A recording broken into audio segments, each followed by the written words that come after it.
Too few ideas or too many? I know which one I'd rather pick in a story. Hi, I'm Jed and this is Daily Writing Advice. So, in today's episode, I just want to encourage you to think about this idea of ideas. Very meta.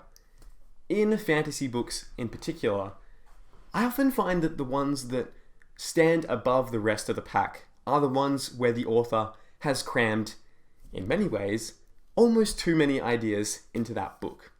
If I think about, the Mistborn novels, or, the Stormlight Archive, both by Brandon Sanderson, or The Gutter Prayer, which I've read more recently and I've been blown away with the world building in that.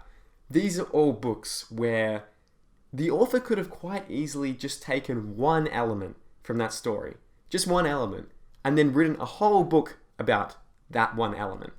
In the Stormlight Archive, for instance, Sanderson could have probably literally just written a story about meteorologists who have to deal with the catastrophic weather events unfolding in this world. And it probably still would have been quite interesting. But it wouldn't have been The Way of Kings. Because The Way of Kings, which is the first book in the Stormlight Archive, takes that idea and so many more ideas and it puts them in this big soup of a story. And what you get is something really magical as a result.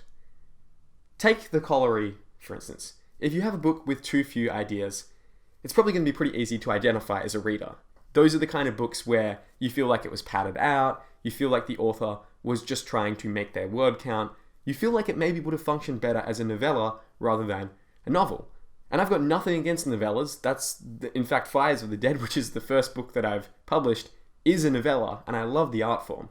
But I think it's important to recognize that if you were going to write a novel, you want to err on the side, I said err like 3 times there, you want to err on the side of having too many ideas rather than too few ideas. Because if you have too many ideas, readers will probably have a bit of leeway and they might be like, oh, okay, maybe you didn't go as much in depth to these ideas as I would have liked, but there's so many cool things here and they're going to have me talking about your book to my friends after I finish it.